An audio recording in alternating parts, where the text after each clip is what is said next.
Olá pessoal, tudo bem? Sejam bem-vindos a mais um episódio do Batistini Talks. Agora aqui com meu amigo Vladimir Centurião. E aí, Ricardo? Cara, tudo bem? Tudo certo, cara. Diretamente da França. Diretamente da França. Tirou de umas férias, né? Eu saí em férias em outubro. Foram as férias da minha vida, cara. Fazia muito tempo que eu não saía umas férias tão boas assim, cara. Hoje você tá com 2 filhos. 2 filhos. Essas férias, assim, foi pra pagar uma promessa, na verdade, né? Pra família? Pra minha família e pra Rita, pra minha esposa. Eu falei assim, eu já fui ao Japão umas 7, 8 vezes. E eu sou encantado com o Japão. E aí eu falei assim, eu preciso levá-la lá para o Japão. Acho que o Japão é um país fantástico. E aí, voltando do Peru, fiquei 2 anos e meio no Peru, falei, vamos programar uma viagem para o Japão. Que legal. E aí, essa viagem eu programei desde fevereiro, né, para acontecer em outubro. E a gente fez algumas coisas, né? Porque o Japão, Brasil-Japão, meu, é canseiro, é muito longe. E eu tenho a sorte hoje, meu filho mora na Alemanha. Meu filho mora na Alemanha. Eu fui para o Peru, meu filho foi para a Alemanha. A família se dispersou naquele ano de 2021. Ele está com quantos anos agora? Meu filho tem 34 e o outro 32. O 32, o mais novo, mora aqui. Então, são 2 moleques. São 2 meninos, o Guilherme e o José Vitor. Bom, e aí, falando da viagem, parei na Alemanha, um fim de semana, vi a netinha, que também... você já é vovô? Tem 1 ano e 8 meses. Parabéns! A gente está encantado, eu estou encantado. Como chama seu netinho? A Bela. É menina. É menina. A Bela vai ser assim... poliglota, logo cedo, né? Já entende alemão. E nasceu lá. E nasceu lá. Não tem a cidadania, né, Ricardo? Nasce lá, mas é brasileiro, né? Não tem a cidadania alemã. É diferente. E tá tudo bem, né? Não tem nenhum problema. Claro. Mas tem os benefícios de morar lá na Alemanha, né? Então, eu acho difícil, né? Você deve me perguntar aí, se o seu filho volta... Eu gostaria que voltasse. Está sendo mais difícil do que eu imaginava essa questão dele ter ido. Mas voltando às férias, só para eu fechar esse assunto, né? Passamos um fim de semana lá, 10 dias no Japão, porque aí dá uma parada, fuso horário.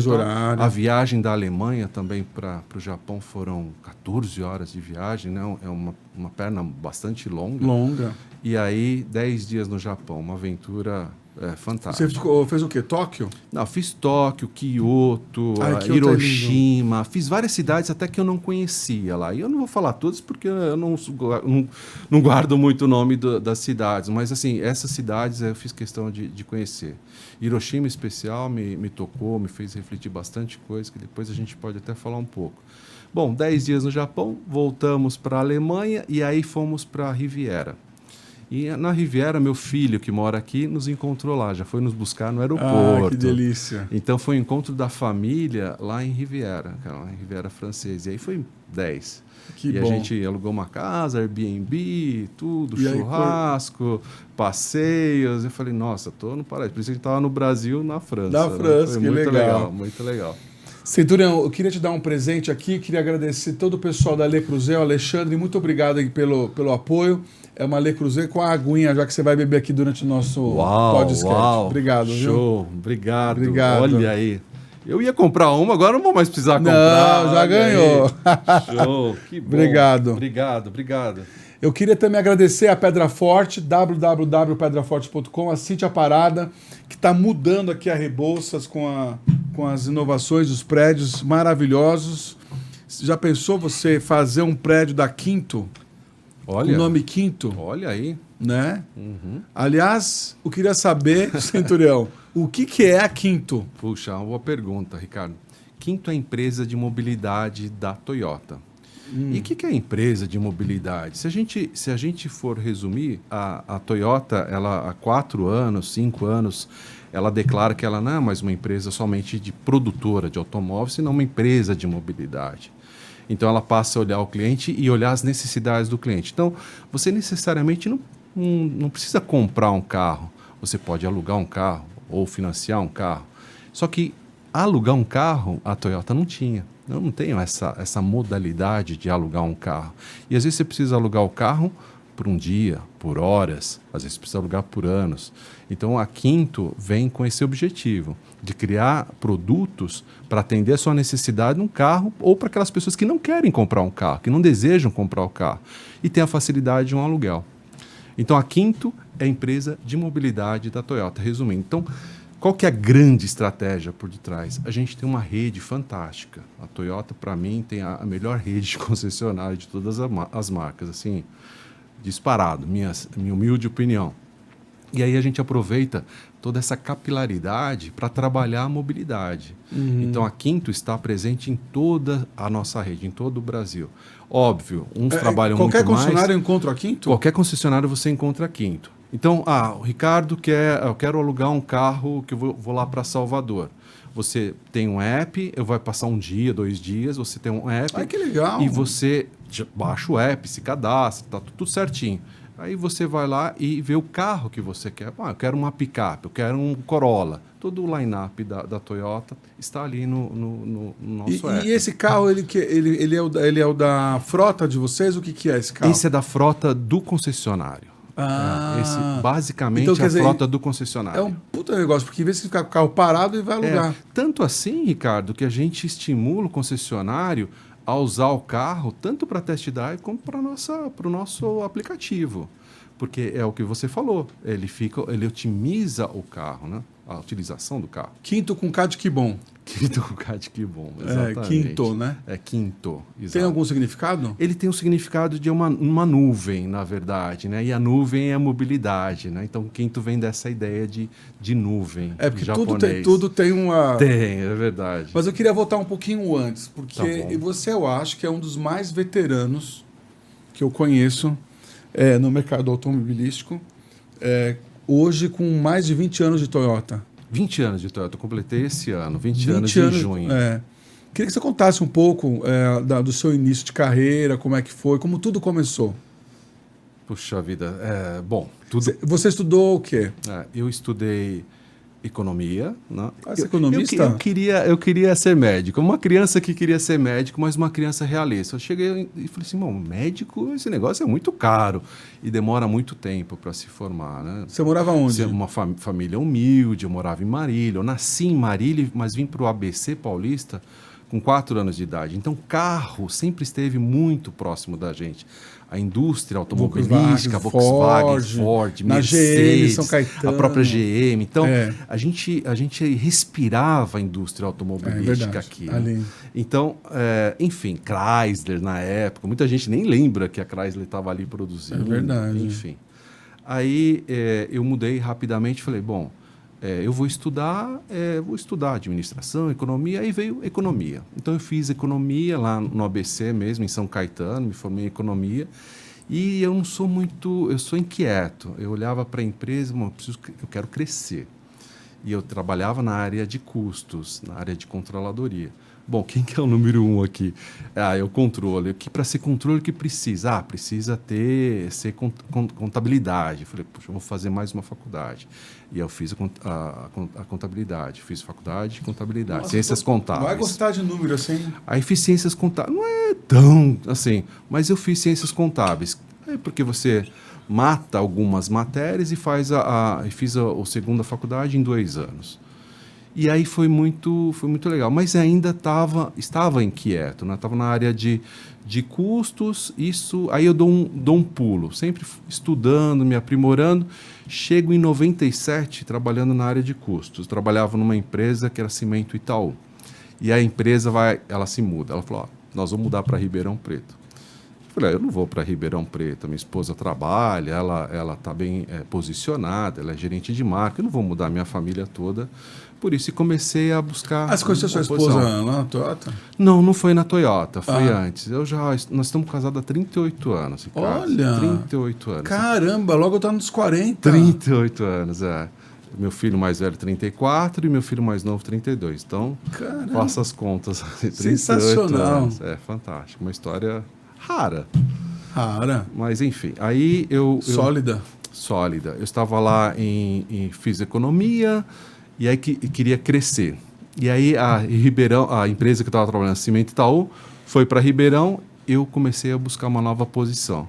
minha vizinha, eu falei, onde você trabalha? Eu sempre gosto de muito falar, onde você trabalha? Ah, eu trabalho aqui na Bridgestone. Então, que departamento? Ah, recursos humanos. Você levaria meu currículo? Poxa, com o maior prazer. Ela levou meu currículo para a Bridgestone. Bom, enfim. Comecei a trabalhar na Bridgestone, mas não na área contábil, não na área de finanças, mas na área comercial. Por quê? A Bridgestone precisava de uma pessoa com experiência em finanças na área comercial. Para controlar budget, para ver números, quanto vendeu, quanto não vendeu, para ter o histórico todo ali.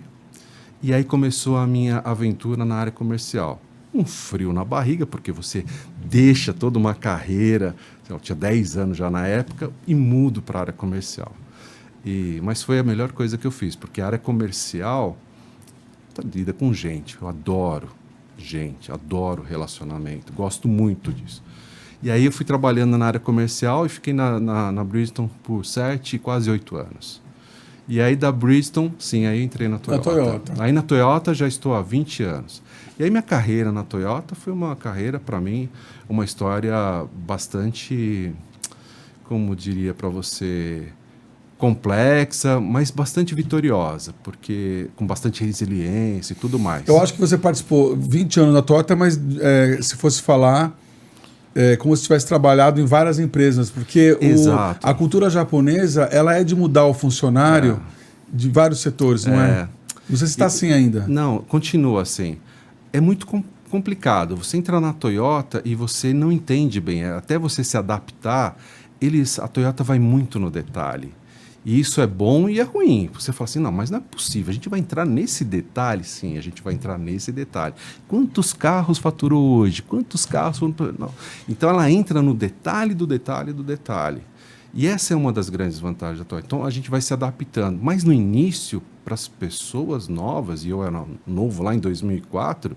Foi um período bastante complexo. Foram 6 meses de adaptação ali, bem complicado. E eu entrei num canal de vendas, que é o canal de venda direta, que foi uma delícia. O canal ele estava bem pequenininho, ele já tinha sido iniciado, mas ainda a rede não acreditava muito nesse canal de vendas, não investia porque não recebia as comissões. Cheguei lá, tinha uma pilha de comissões para pagar para os concessionários, não tínhamos sistema. Caramba. Enfim, a gente que chegou lá falou, bom, precisamos ter sistema, precisamos ter equipe profissional aqui, consultores de venda, precisamos estimular a rede a trabalhar com esse canal. E a gente precisamos participar de feiras. Na época já existia feiras agrícolas, a gente começou a participar de feiras, já focado nesse canal de venda direta. Então foram 6 anos, meus 6 primeiros anos, Ricardo, foram em venda direta. Então eu praticamente iniciei, construí a base do sistema hoje de venda direta que existe até hoje. Hoje, para você ter uma ideia, deve chegar a 38% o total de vendas de venda direta. 38% das vendas da Toyota vão ser por venda direta. Tornou-se um canal muito de forte. Venda muito forte e estratégico para a Toyota. Nossa, e aí você que liderou e que inaugurou isso. Isso, por 6 anos. Aí logo eu queria mais, né? Eu queria crescer. E aí eu falei, bom, eu preciso fazer mais, eu preciso ver ao lado de retail. Como que a rede trabalha com o consumidor? E nas férias dos gerentes de vendas eu começava a ocupar, sem ninguém me pedir, a posição deles. Eu acumulava a posição de venda direta, mas algumas posições de retail. E isso foi chamando a atenção. O Centurião cuidou desse mês aqui, desse assunto. E logo tive a oportunidade de ser o gerente nacional de vendas. Então, foi o meu próximo passo. Eu acumulei, então, a posição de venda direta, mais a posição de gerente nacional. E essa posição de gerente nacional foi muito legal, porque aí me deu mais visão do que a rede trabalhava, né? De faturamento, entrega, tudo mais. Então, me deu, assim, ampliou minha visão. Depois, logo 1 ano depois, eu fiquei 6 anos aqui, lembro, em venda direta, mas 1 ano depois em retail, como gerente nacional, e logo fui promovido a gerente geral. O que é gerente geral, Centurião? É uma posição, na época, que englobava praticamente toda a área comercial, via treinamento, além da área de vendas, via treinamento, desenvolvimento de rede, que para mim, Ricardo, era tudo novo. E naquela época eu já falava assim, puxa, o cérebro não tem limite, porque eu não sabia nada e ia absorvendo tudo, cada vez mais. Parecia uma esponja, eu ia absorvendo tudo.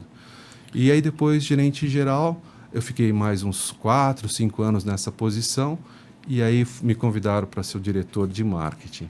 Eles falaram, você vai ser diretor, mas não vai ser de vendas. Eu falei, que bacana. Aí entra um pouco no que você está falando. Você era na época que você era o diretor de vendas, você era agressivo?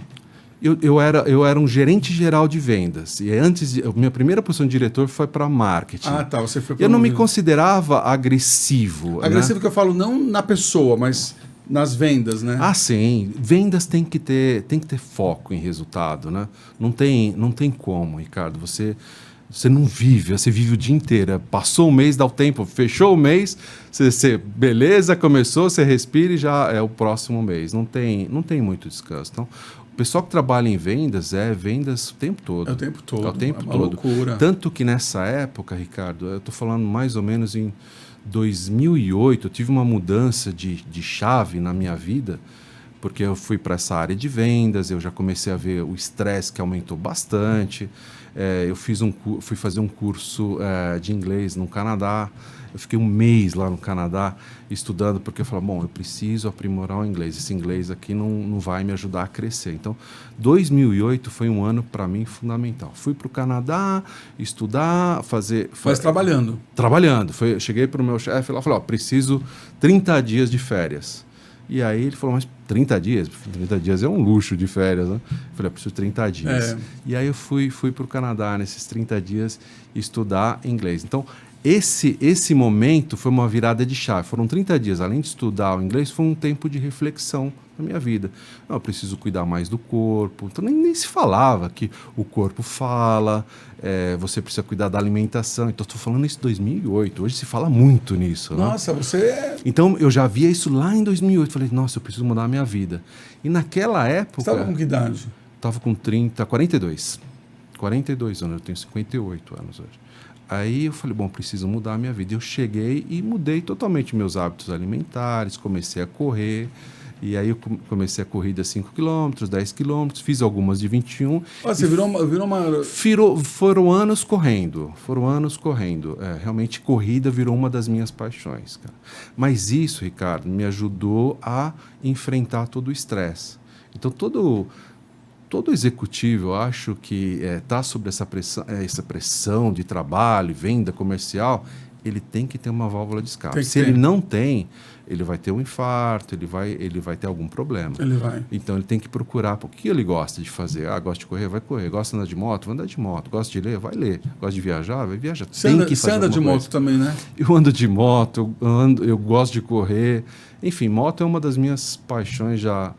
Eu tive moto com 18 anos de idade. Minha 125 Yamaha, motor 2 tempos. Olha só. Lá, 18 anos de idade. Minha mãe até ajudou a comprar a moto, paguei, enfim. Aí fui para a faculdade com uma segunda moto, que eu fui melhor o ano da moto. Me roubaram a moto e eu fiquei com o carnê pagando a moto. Falei, caramba. Bom, não comprei mais moto, porque minha mãe falou assim, graças a Deus. Infelizmente, naquela época, eu perdi alguns amigos de moto.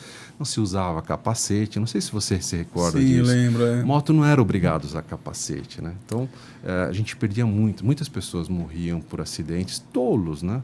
E eu perdi amigo, perdi um tio muito próximo, que era um irmão meu, morava junto comigo. Por isso que a sua mãe falou isso. E a minha mãe falou exatamente isso, falou assim, graças a Deus. E aí, Ricardo, eu só fui ter moto depois, em 2006. Aí em 2006 eu falei, bom, vou comprar uma moto grande. Eu comprei uma Honda bem grande e aí uma Shadow 650, foi 750 na verdade, uma Shadow 750. Caramba. Me lembro até hoje. Eu saí da concessionária quase caí, porque eu estava 20 anos sem pilotar uma moto, fui sair assim, opa! E aí... Mas de 2006 para cá, eu sempre tive moto. E cuidou da saúde. E cuidei da saúde. Muito. E cuidei bastante da saúde. Você está bem, está parecendo um artista de Hollywood. Obrigado. Obrigado. E aí você voltou do Canadá, depois fez o curso. Aí fiz o curso, isso deu uma mudança de chave em mim. E aí o inglês já deixou de ser um problema. Não que ele fosse um problema, mas eu tinha aquela timidez de falar. E aí o inglês não era mais problema. Comecei a falar e aí vieram as promoções que eu mencionei para você, né? Fui a gerente nacional, depois gerente geral e diretor. Então, se não fosse esse 2008, Ricardo, eu não teria alcançado essas metas como diretor de ser diretor. Então, eu olho hoje e às vezes eu pergunto para as pessoas, porque uma das coisas que eu mais gosto como eu falei, pessoas. Olhar as pessoas crescerem, assistir o crescimento das pessoas, desenvolver pessoas. Eu adoro isso. Quem sabe um dia ainda vou ser um diretor de RH. Mas, enfim, aí eu pergunto para as pessoas... Que legal. O que você fez? Quantos filhos você tem? Que você já fez? Blá, blá. Você fala inglês? Não. Você quer crescer na empresa? Quero. Você quer crescer na empresa, você precisa falar inglês. Porque se você não falar inglês, como as pessoas vão saber qual que é a sua ideia? Qual que é a sua lógica? Quais são os seus planos? Como que você se expressa? Sem o inglês, você é praticamente um analfabeto. E é complicado você crescer. Eu hoje tenho algumas posições. Eu tenho uma posição na Quinto. Chegaram os 2 finalistas. Infelizmente... Você optou pelo que sabe inglês? Optei pelo que sabia falar melhor inglês. Infelizmente. Talvez nem fosse com maior experiência. Nem vou fazer esse juízo de valor. Mas o critério maior foi o inglês. Foi o inglês. Não tenha dúvida. Não tenha dúvida. Hoje é bem Então, forte. às vezes eu pergunto isso. Às vezes algumas pessoas que trabalham comigo se sentem incomodadas. Né? Porque você pergunta porque eu não sei falar e tal. Não, eu pergunto. Não é a Quinto que está perguntando. Eu pergunto para te passar a minha experiência. O inglês para mim foi fundamental, foi muito importante. E parece bobagem. Não, para você se comunicar. Mas tudo. o inglês é fundamental, você sabe disso também. Né? Sensacional. Você vira um cidadão do mundo. Né? A chave caiu, Ricardo, quando eu fui para Cancún com os meus filhos. E aí Cancún é a praia dos americanos. Eu estou falando isso de 2000 e pouquinho, lá 2002, 2003, sei lá, alguma coisa, no 1900, antes de 2000. E eu fui lá para Cancún, não falava inglês, eu falava bem pouco, quase nada, digamos assim. E eu me senti muito mal nisso, eu me senti assim, excluído, né? Porque as pessoas vinham perguntar, e aí, de onde você é? O que você está fazendo aqui? E eu, e nada. Não tinha como argumentar. Não tinha como argumentar, então isso me incomodou muito. E o inglês, você precisa ter dedicação. Eu só fui melhorar quando eu me dediquei 2 anos, Ricardo, todos os dias. 2 anos, todos os dias, 2 horas por dia. Caramba! Então, eu tenho uma relação com o inglês bem forte nesse sentido. Porque você vai ficando mais velho, é mais difícil você aprender, né? A gente falava da minha netinha. Ela não vai ter dificuldade. Todas as janelas estão abertas para ela, né? Sim. Essa janela da linguagem está super aberta. E ela vai absorver isso muito fácil, né? Bom, e aí você voltou do Canadá, continuou foi promovido para diretor de marketing, e aí durante quantos anos você ficou como diretor de marketing? Essa promoção, ela aconteceu em 2016, então eu fiquei um bom tempo como... Que foi quando eu conheci você. Gerente geral, isso. Em 2016 eu me tornei diretor de marketing, foi uma delícia, né? Porque não conhecia nada de marketing, então eu era responsável por marketing, produto e planejamento de vendas, que era assim a divisão da Toyota na época, né? Hoje a Toyota já nem tem essa posição de diretor, né? A gente diminuiu bastante. Mas, enfim, essa posição era que eu não conhecia de marketing, não conhecia pouco de planejamento. E aí é o que você perguntou. A Toyota vai colocando as pessoas nas áreas para que as pessoas abram assim, realmente a mente, o leque, e depois possam seguir a carreira principal delas. Então, isso é fantástico. Isso é fantástico. Se a pessoa tivesse olhar, então, às vezes, eu poderia ter passado por logística. E tem gente da área comercial que vai para a logística, passa lá 2, 3 anos e volta.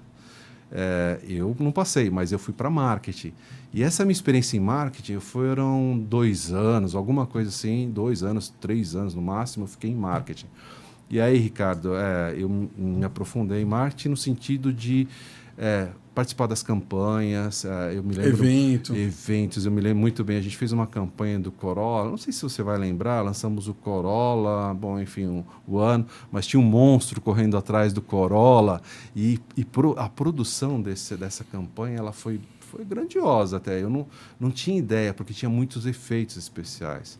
A filmagem foi toda lá em Porto Alegre e de madrugada.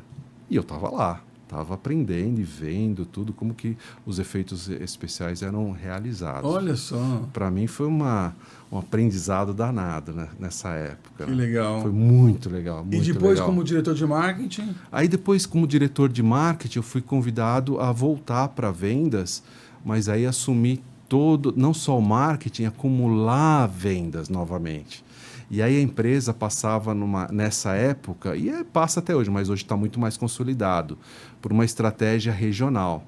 Então as operações do Brasil e da Argentina, principalmente, elas se fundiram. E aí começaram... Hoje também é assim? Hoje é assim, hoje está muito mais forte. Tanto que o Rafael, ele cuida da operação da América Latina. Não Rafael só. Chang. Rafael Chang, exato. Ele é um peruano e ele cuida de todo. É o primeiro, na verdade, o primeiro local que ocupa essa posição, cara. Primeiro local, assim, da região, não? Legal. Como temos o primeiro brasileiro. Esse ano, o presidente da Toyota do Brasil é Evandro Maggio, o primeiro brasileiro que ocupa essa posição. Sempre foi ocupada por estrangeiro. Por japonês. Antes era o Rafael Chang, que já foi um passo grande, né? O Rafael foi o primeiro da região. Evandro o quê? Evandro Maggio. Aí ele é hoje o presidente da Toyota.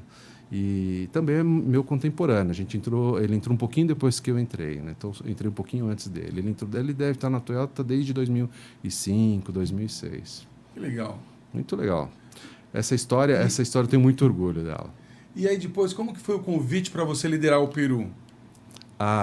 Essa também foi muito boa. Bom, a gente viveu muito aqui a experiência quando eu falei, estamos colocando a Argentina e Brasil para trabalharem juntos. E na época eu tinha o meu superior direto, se a gente pode falar assim, meu VP, ele se tornou o VP da Argentina e do Brasil. E é uma pessoa fantástica, Miguel Fonseca. Hoje está em Portugal, já está trabalhando, ele saiu da Toyota, esse ano ele saiu da Toyota, trabalhou na Quinto, inclusive. É uma pessoa brilhante, uma mente brilhante. Trabalhou aqui na nossa operação no Brasil por 5 anos, eu tive o privilégio de trabalhar direto com ele e aprender muito com ele. Então, fiquei nessa função de diretor comercial, acumulei essa função de marketing, tudo que eu podia, e também pós-venda. Uma área que eu não conhecia muito bem, pós-venda. Eu era uma pessoa muito de vendas. E aí eu comecei a acumular pós-venda, comecei a colocar em pós-venda, tinha marketing aqui em vendas, coloquei os dois juntos. Então comecei a fazer essa junção, iniciar essa junção que hoje está consolidada na Toyota. E aí veio a pandemia, o Miguel foi embora, veio a pandemia e eu fiquei trabalhando muito. A pandemia foi uma coisa assim difícil de a gente falar. A gente saiu para passar alguns dias em casa, daqui 15 dias a gente volta. E não voltou mais, né? Não. E foi uma coisa assim... Eu lembro que eu comecei a trabalhar na varanda do meu apartamento lá em Santo André, tranquilo, assim, que legal, trabalhando de casa. Daqui a pouco, 15 dias, um mês, eu falei, não, tem que montar um escritório decente, assim, senão eu vou quebrar minhas costas aqui. E a gente não voltou mais, não voltou mais. E nessa ocasião, Ricardo, eu já trabalhava direto com um argentino, e que é o Gustavo Salinas. E aí também fomos fazendo toda essa mudança da empresa, né? A empresa precisava diminuir o tamanho, reestruturar, e eu fui participando de todo esse processo, fizemos um pacote de plano de demissão voluntária, saiu mais gente do que a gente esperava, toda aquelas coisas do mundo corporativo. Mas foi uma experiência muito, muito interessante, mas desgastante também. Foi muito intenso esse período. Para você ter Saiu mais gente que eu esperava, foi ótimo, hein? Sim, porque sempre esse programa de demissão voluntária, assim, as pessoas param para repensar. Se você faz um programa tímido, você não alcança seus objetivos. Se você faz um programa tímido, assim, você... Tipo assim, me aposentei. É tipo se aposentou, quase isso. Quase valor que bacana. Bacana. Aí as pessoas param para pensar, não? E aí eu falei, muitos jovens que eu esperava que não fossem sair, né? Porque tem uma carreira brilhante, estava super bem avaliado na empresa. Nós perdemos muitos jovens, cara, que foram embora nessa época. E isso foi muito complicado. Mas, enfim... Foi assustador? Ah, foi. Como, Teve uma vez, eu fiz uma live e tinha 350 pessoas. Eu tinha 350 pessoas na minha área, uma época que eu fiz uma live explicando, melhorando a comunicação, falando o que estava acontecendo, plano de demissão voluntária, como ser a Toyota para o futuro, a questão da regionalização. Enfim, porque as pessoas estavam assim, meu, o que vai ser isso? A Toyota não vai crescer, a Toyota vai parar. Não, a Toyota vai crescer muito, tem muita estrada. Porque quando você tem um plano de demissão voluntária, ele passa uma imagem de que a empresa ela tá indo mal. E não é verdade. Você falou para 350 funcionários. 350 funcionários. Que responsa. Foi uma responsa. Foi assim, eu diria... Não pesado, porque como eu falei, eu gosto de falar com as pessoas, né? Eu gosto muito, mas foi uma responsabilidade grande. Mas você nunca foi tão calmo assim? Sempre fui calmo. Você sempre foi calmo? Sempre é. Eu sou calmo, eu acho. Você... As pessoas me veem calmo. Não, você que tá me transmitindo isso. Me falam isso, que eu sou calmo. Muito calmo. Enfim, 350 pessoas na época, mas não foi fácil. Mas, de novo, eu volto assim, tem que correr, tem que fazer as coisas que você gosta, senão o rojão fica pesado. Fica pesado, é difícil. Mas foi uma época muito interessante. E aí, eu sempre falava para o Miguel, que era o meu superior lá direto, o VP, falava para o Rafael, que já era o presidente da Toyota, que eu queria ter uma experiência internacional e que pudesse ser no Peru, na Colômbia, no Chile, enfim. E teve uma época que eu falei, não, eu quero, eu topo. Porque quando você fala, às vezes eles falam assim, ele fala, mas parece que ele não quer muito. E teve uma época que eu falei, não, eu quero, se aparecer, eu topo. E aí teve uma oportunidade de eu ir para o Peru. E o Rafael, antes dessa oportunidade, deixa eu contar para você, a gente estava vivendo toda essa ebulição da saída das pessoas e tudo, mas já estava mais calmo. Já tinha passado aquela questão ainda estávamos na pandemia, estávamos em 2021, mas para você ter uma ideia, no início da pandemia, quem pegou a pandemia no começo como gestor, eu te conto um caso, a rede de concessionárias não queria receber carros, queria devolver os carros, estamos com mais de 8 mil carros nos nossos estoques, vamos devolver. E eu falo assim, antes da fábrica parar, eu falei, olha, e muita gente lembra disso, eu falei, vocês não devolvam esses carros porque esses carros vão valer ouro. Daqui a pouco a fábrica vai parar. A fábrica, e sem ainda saber que a fábrica iria parar. Mas era uma coisa meio lógica, né? Porque se todo mundo estava parando, aquele fica em casa, eu falei, vai parar a fábrica. É muito lógico. E aí não vai ter carro. E aí, é só fazer conta. Aí o preço do carro vai se ajustar, porque na época a indústria automobilística vivia o que a gente chama de mar vermelho. Era muito desconto, margens apertadas. E aí foi uma época que o estoque menor, a lei da oferta e da procura. Você pôde ajustar os preços. E aí a rede, as montadoras começaram a ajustar os seus custos e ganharam dinheiro. Você teve visão, hein? Exato. Eu falei isso para eles. E eles, graças a Deus, acreditaram e ficaram com os estoques. E até hoje, alguns deles falam, pô, você realmente... Acertou. Acertou. E aí... Nossa, a Toyota deve te amar por isso. Aí... não sei. Bom, aí a Toyota decide mudar o headquarter dela para Sorocaba. Eu lembro dessa história. A Toyota tem a primeira fábrica... a primeira fábrica dela fora do Japão em São Bernardo. Então, todos nós lá do comercial, o headquarter estava em São Bernardo, né? Por muitos anos estávamos em São Paulo, a área comercial, mais a presidência. E lá em 2000 e pouco... Que era um lugar bonito, né? Aí mudamos para São Bernardo. Então, melhorou, integrou o pessoal de pós-venda, recursos humanos, administração. Fazia muito sentido. Muita gente de São Paulo não gostava, porque piorou, né? Para eles. Para mim foi muito bom, porque eu morava já em Santo André e ia para São Paulo. Agora eu ia para São Bernardo, 20 minutos da minha casa. Foi ótimo. Foi ótimo. Bom, enfim, a empresa falou assim, bom, agora a gente vai mudar o headquarter para Sorocaba. Eu falei, puxa vida, tá aí, acho que eu vou, pandemia, Sorocaba, sonho antigo, casa. Sempre morei em apartamento. Eu falei, eu vou comprar uma casa no condomínio em Sorocaba. E começamos a investigar.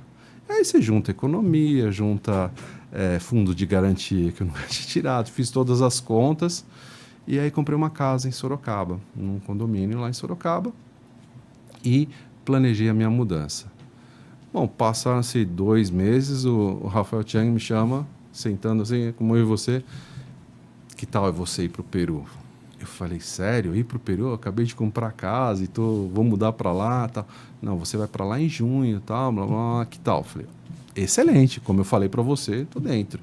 E tá bom, tudo bem, eu vou fechar a minha casa. Eu mudei em abril, Ricardo, fui embora em junho e depois minha esposa foi, fiquei um tempo sozinho lá. Depois a gente fechou a casa, fechou assim, teve manutenção uma vez por semana para a casa ficar viva. Viva. Mas eu falei, eu não vou vender a casa estava novinha. E aí fui para o Peru. E aí, Ricardo, que experiência no Peru, cara. Que experiência. Que incrível. Aí começa o meu capítulo no Peru, que durou 2 anos e meio.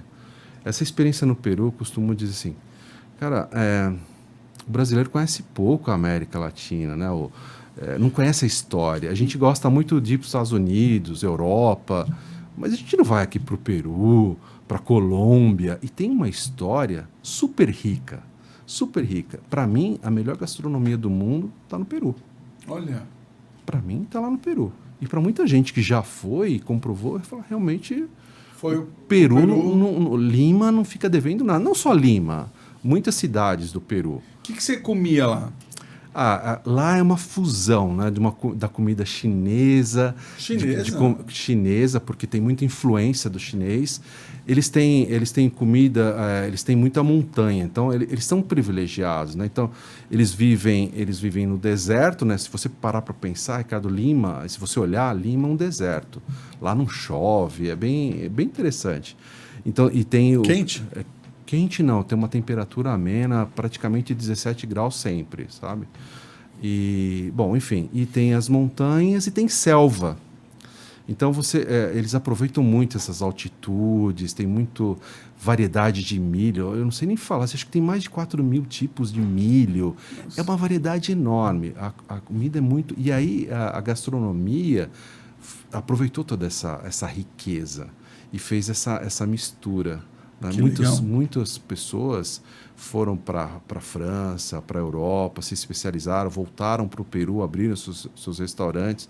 O restaurante número 1 do mundo está lá em Lima. Está lá em Lima. E o número 7 está lá em Lima. Então, são vários exemplos que a gente tem lá em Lima. Então, é uma gastronomia bastante diversificada, com frutos do mar. Você morou em que bairro? Com frutos do mar. Morei lá em Miraflores. Eu tinha um sonho lá também. Quando me fala assim, você vai para o Peru. Bom, eu falei, eu quero morar em Miraflores, frente para o mar. Consegui. Olha. 2 anos e meio, olhando o mar, olhando o pôr do sol. Você foi como expatriado, isso. Foi um presente que eu tive. Um presente que eu tive da vida, tive de Deus, da vida e da Toyota que me proporcionou isso. Eu acho que foi... Se eu soubesse que era tão enriquecedor, eu teria... pleiteado antes, mas foi muito bom, Ricardo. Foi uma experiência assim de vida, porque a primeira coisa que você chega lá eu montei meu quarto de trabalho, mapa do Peru, onde estão os concessionários. O teu cérebro começa a trabalhar de uma outra maneira, porque você tem que esquecer um pouco tudo que você conhece, ouviu no Brasil e se adaptar lá. Qual que é a taxa do câmbio? Como que funciona isso? É tudo coisas que você não está acostumado. Qual que é a cultura? Como é que é a política? Como que é o sistema de eleição? Quem que é? Partido de direita, partido de esquerda? Está há muito tempo, não está? Como que foi a história do Peru? Teve golpe, não teve? Teve guerrilha? Como que foi isso? E como foi lá nos primórdios? Olha como só. Foram os incas? Então, isso tudo me trouxe bastante aprendizado. Quer dizer, você não conseguiu ficar quieto, né? Não, eu fui entender um pouco da história do Peru, a história dos andinos, por que o Chile e o Peru brigaram, teve muita guerra, enfim. Eu fui aprender bastante coisa. Eu aproveitei esses 2 anos e meio para ter uma imersão cultural na América. Nossa, que legal. Foi muito legal, cara. Eu recomendo, assim, se puder, vá para o Peru. Porque eu tinha ido para o Peru, mas passei por Lima e fui para Machu Picchu. Todo mundo que vai para o Peru faz esse trajeto. Para em Lima e já vai para o Machu Picchu. Não. Conheça outros lugares, né? Fica em Lima 3 dias, 4 dias. Façam as reservas, os restaurantes antes, porque é uma coisa incrível. É lotado. A primeira vez que eu fui, saí, estava morando lá, eu morava em Miraflores, vários restaurantes bons. Saímos para andar no Salto. Vamos nesse restaurante, é muito bom, já fui aqui, de outras viagens que eu vim no Peru. Cheguei, tem reserva? Não. Então, tchau.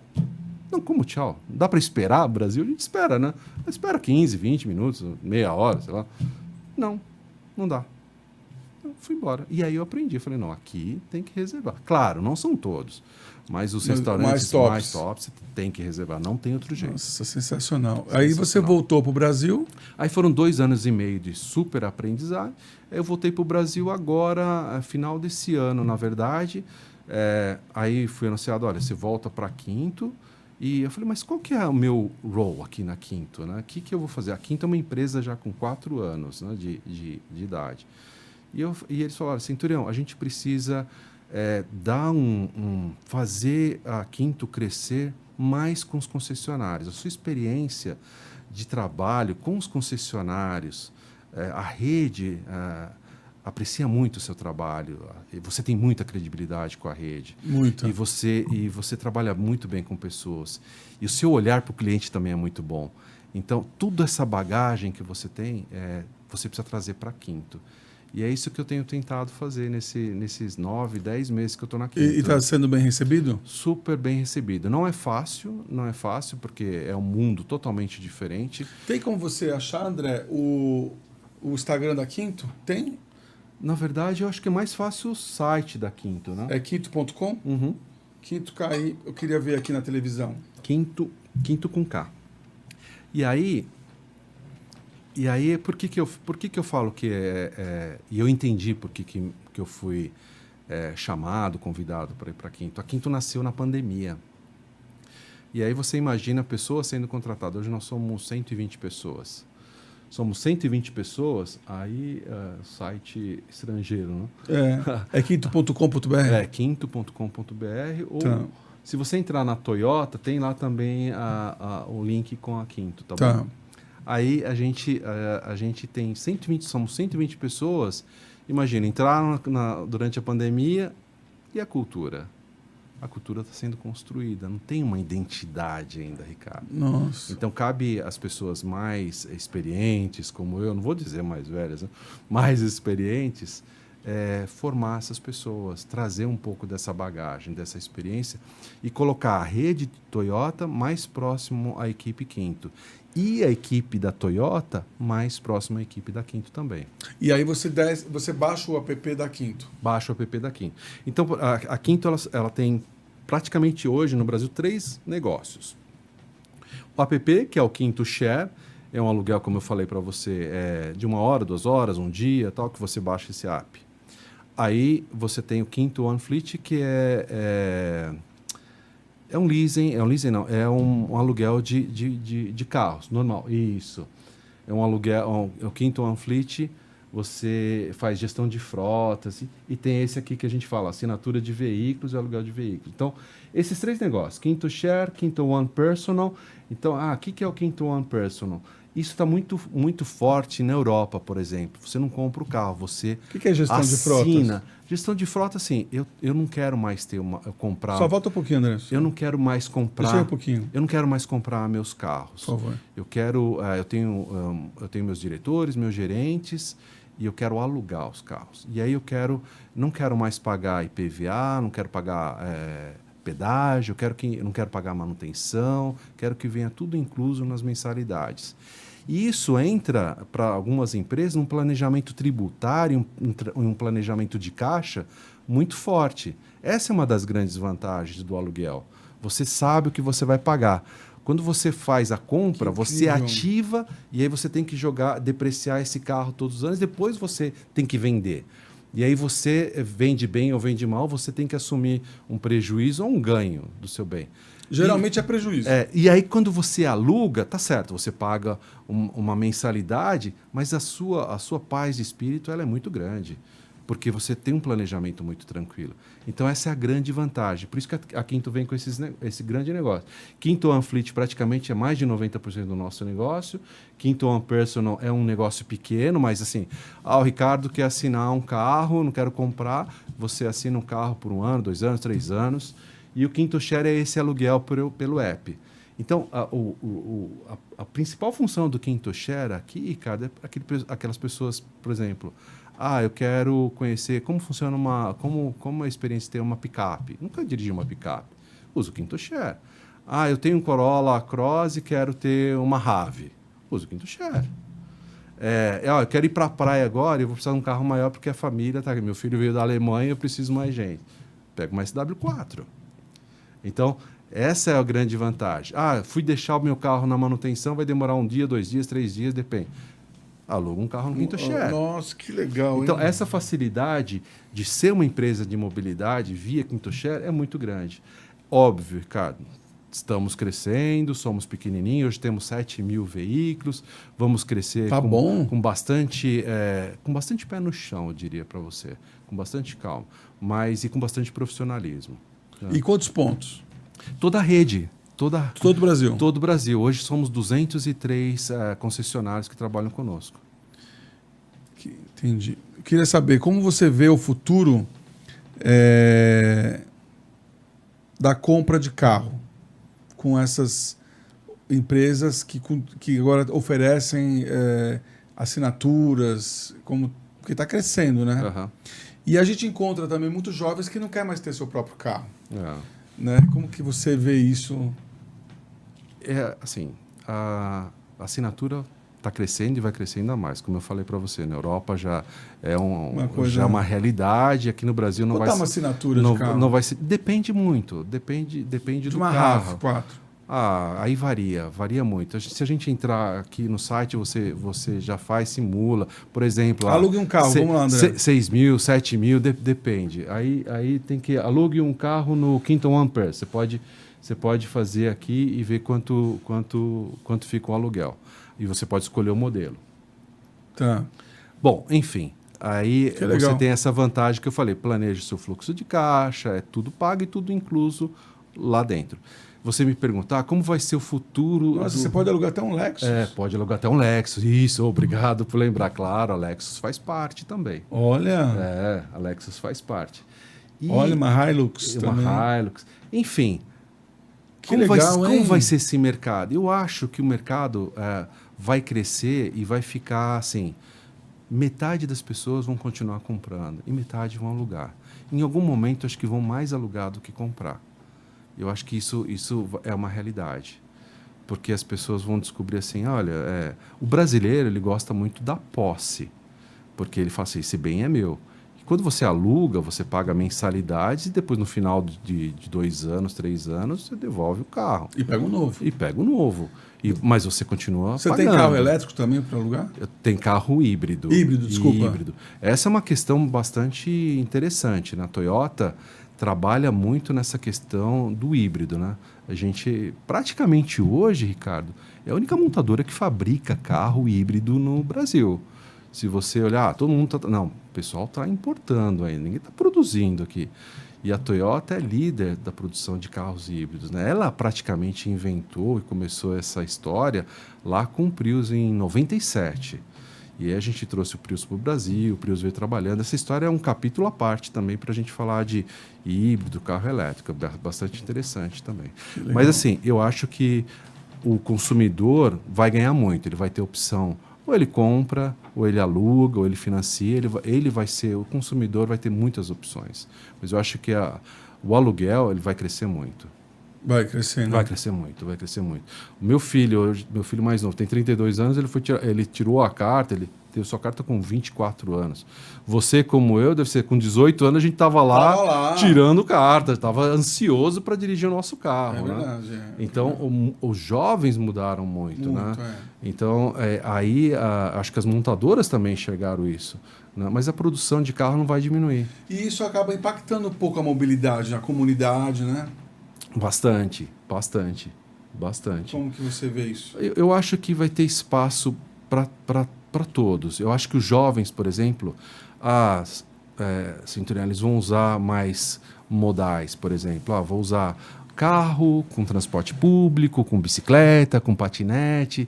Isso acho que vai acontecer cada vez mais, com mais frequência. Que legal. Esse sistema modal vai mudar. Vai ser bastante interessante. O Brasil está atrasado com isso, né? Sim. Falta investimento em transporte público e tudo. Mas eu acho que a gente vai aí na velocidade pequena, né? Devagar, mas a gente vai chegar lá. Centurião, queria te perguntar, tem alguma questão da Quinto que eu não tenha perguntado que você acha que você quer colocar aqui? Eu acho que da Quinto, eu acho que a gente já falou. Bastante. A gente falou dos 3 negócios. Eu acho que o aluguel vai crescer bastante. É a empresa de mobilidade, porque todo mundo vai na concessionária e vê o nome Quinto e fala, mas não mudou de nome a concessionária, agora é Quinto? Não. Quinto é a empresa de mobilidade da Toyota. Então, Quinto é Toyota, a Toyota é Quinto, né? Então é bem legal isso. Legal. Tá bom? Vou te fazer umas perguntas agora, você vai responder o que representa para você. Tá bom. Tá bom? Vamos lá? Casamento. Bom, 38 anos, né? Casamento é parceria, cumplicidade.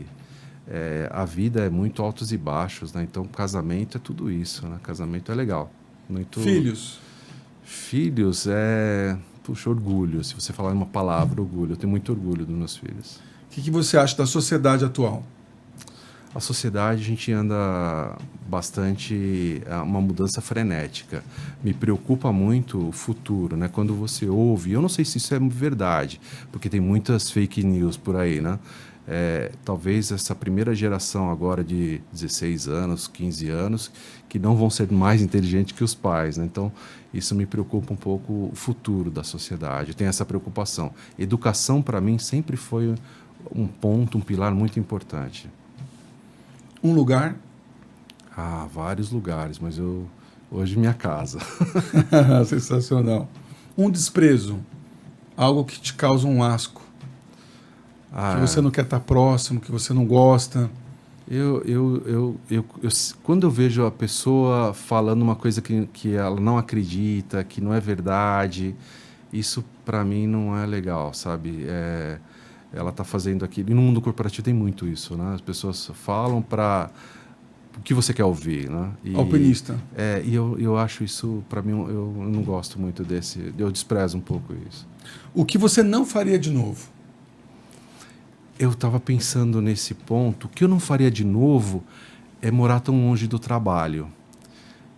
E te conto por quê, Ricardo. Eu morei por muitos anos no ABC, como eu te contei, e trabalhava em São Paulo. E São Paulo sempre foi uma cidade... No Shopping D&D. Então, trabalhava lá em São Paulo, Shopping D&D. Primeiro na Funchal, depois no Shopping D&D. E morar em São Paulo sempre foi muito mais caro que o ABC. Né? Parece uma coisa pequena e tal, mas era mais caro. E hoje é mais caro ainda. E eu morava super bem lá. Então, meu apartamento... Se eu mudasse meu apartamento para São Paulo, eu ia pagar pelo menos 50% a mais. Então, eu pagava esse pedágio de... eu saía mais cedo para não pegar tanto trânsito, mas à noite era muito difícil. Então, à noite, no meu regresso, eu gastava 2 horas, 1h30 de trânsito. Quando você é jovem, você tá tudo certo. Eu ia falando com a família, com o trabalho, ia fazendo um monte de coisa no carro, né? Ainda quando veio o telefone ali, que você podia se conectar, era muito mais fácil, ia falando e o tempo passava rápido. Hoje, Ricardo, a gente vai ficando mais velho, a gente aprende que o tempo ele é mais precioso ainda, né, cara? Muito mais. Você deve já ter percebido, acho que muita gente percebeu isso. O tempo é o nosso bem mais precioso, né? O que você diria ao Centurião se encontrasse ele aos 30 anos? Pode arriscar mais. Vai fundo. Arrisca mais. Que bom. Centurião, foi uma honra te receber aqui. Muito prazer, obrigado. Eu gostei muito prazer, mesmo. Obrigado pela lembrança que você me trouxe do Japão aí. Imagina, cara. Foi uma honra mesmo te receber, viu? Imagina. Gente, muito obrigado. Até a próxima. Valeu.